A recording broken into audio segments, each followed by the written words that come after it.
Greetings, scholars. In this lesson, you will learn how to add and subtract fractions with unlike denominators.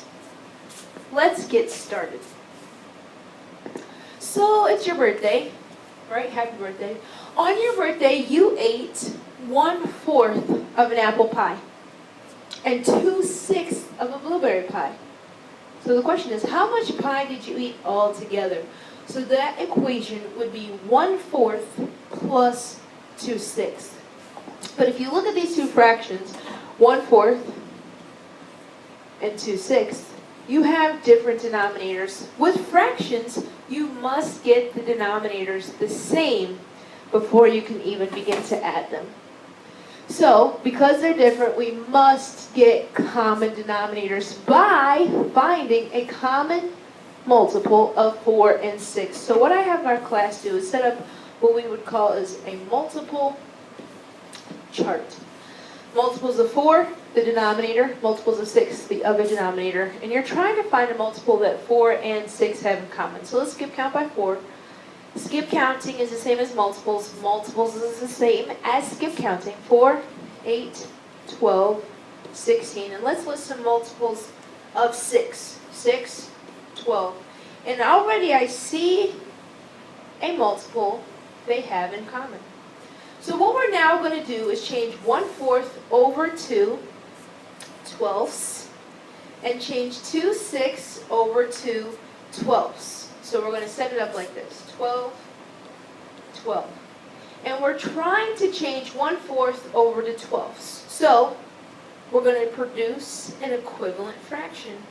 So 4 times what gives us 12? What did we have to multiply the 4 by? Times 3. So we're going to times the numerator, the top number, by the same exact multiple, times 3. That is going to produce an equivalent fraction. So 1 times 3 is 3. So 1/4 is the same as 3/12. You're not getting any more or any less. If I say, do you want 1/4 or do you want 3/12? You should say they're equivalent. So then let's look at our other fraction, 2/6. We're going to change that over to 12ths. Again, the equivalent. How do you get from 6 to 12? Ask yourself, from denominator to denominator. What's that multiplication relationship? And it's times 2. We're going to times this numerator by 2 as well. 2 times 2 is 4. Again, 2/6 is the same as 4/12. So now let's add our two fractions together. Now, one thing you must remember when you're adding fractions, you never, ever, ever add the denominators. You only add the numerators, the top numbers, once those denominators are the same. So what is 3 plus 4? 7. And then you just bring your 12 on over. And guess what? Your answer is you ate 7/12 of a piece of pie. And with fractions, it's kind of tricky because when you're adding 1/4 and 2/6, you don't think that you're going to get an answer like 7/12. But because we had to get those common denominators, that's how that ends up happening. Now, suppose you enjoy running. On Monday, you ran 4/5 of a mile. On Wednesday, you ran 8/15 of a mile. How many miles did you run altogether? The equation would be 4/5 plus 8/15. Since the denominators are different, we have to, you guessed it, get them the same. So how do we do that? Set up our chart. We've got our denominator 5 and 15. Denominator is the number at the bottom.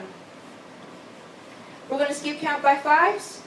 We're going to skip count by 15s until we find a multiple that they have in common. That multiple is going to turn into the denominator. So let's skip count by 5s, do the multiples of 5. Hey, look at that. And then we'll do the multiples of 15. And you start right at 15. And I see a common multiple. That common multiple is going to change into our denominator. So let's put 4/5. We're going to have to get that over to 15ths. And 8/15, we're going to get that over to 15ths. So now, ask yourself, 5 times what is 15? Times 3. And then times the top number by the exact same number. So 4 times 3 is what? 12. So 4/5 is now the same as 12/15. But we have the fraction over 15ths, so we have those common denominators. 15 to get to 15 is times 1. So guess what we're going to times that 8 by? Same number times 1. What's 8 times 1? 8. So we have our two fractions here. So then what do we have? 20 15ths. Whoa, wait a second. That's a little weird. This is called an improper fraction. Improper fraction. Try saying that. That is when the top number is higher than the bottom number. The numerator is greater than the denominator. So we can't leave a fraction improper because that just wouldn't be proper. So we have to ask ourselves how many 15s, go into 20. Well, we know 15 can't go into 2. And 15 goes into 20 once. Because if you do 15, 30 would be 2 groups. That's too high. So then back down to 1 group. 1 times 15 is 15. So then you draw from the 2, make that a 1. Make this 10. 10 minus 5 is 5. Your 1 is going to be your whole number. Your 5 is going to be your numerator in your mixed number. And your 15 is going to be your denominator. So we have to change your improper fraction over to what is called a mixed number. You have whole numbers mixed with a fraction.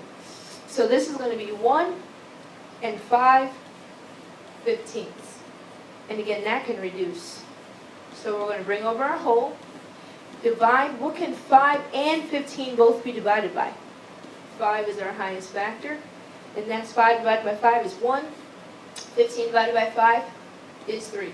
So your final answer is 1 whole and 1/3. So I want you to practice that. See if you can add 4/5 plus 8/15. And rewatch the video if you need to, but I want you to practice so you can get the hang of this. So subtracting fractions uses the same strategy when the denominators are different. If the denominators are the same, you know you can just subtract the top number and bring over the denominator. But what if they're different? Well, let's say you have 5/6 of a pound of peanuts, and you eat 1/3 of them. We know that's subtraction because you're taking it away. The equation is 5/6 minus 1/3. So again, look, denominator 6, denominator 3. Are those the same? Nope. So we've got to set up our multiples chart. We're going to put in our 6 here, our 3 here. We're going to skip count by 6s, or it's called listing the multiples. 6, 12, list a couple. Then we're going to skip count by 3s. 3, 6, 9.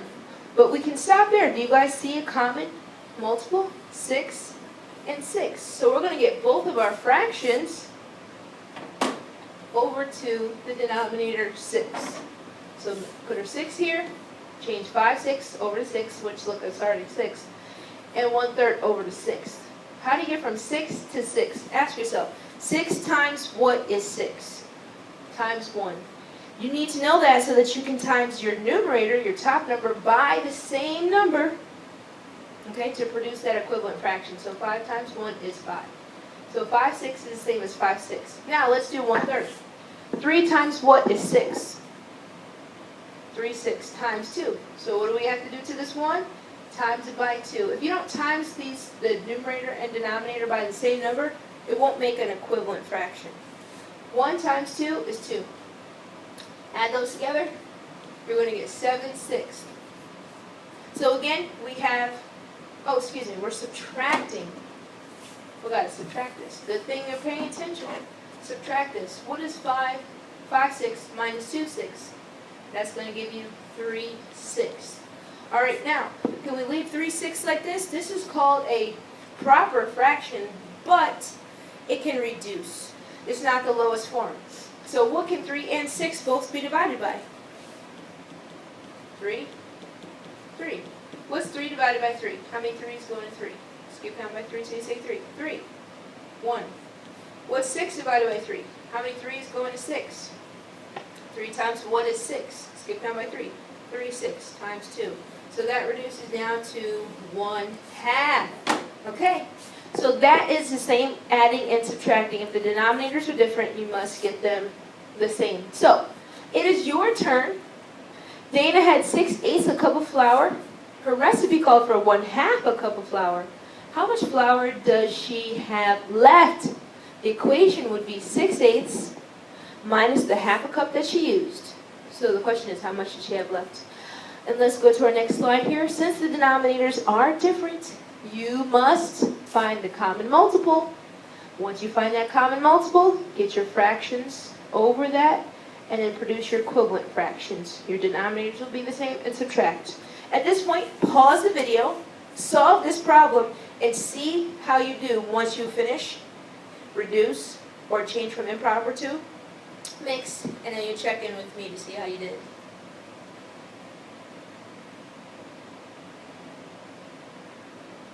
All right, you should have paused it. Now you're unpausing to see if you have the right answer. So we want to see how much flour Dana has left. So we have a multiple. We have to do multiples of 8 because that's our denominator, our bottom number, and 2. Our bottom number, denominator down. Remember that they both start with D's. The number at the bottom down.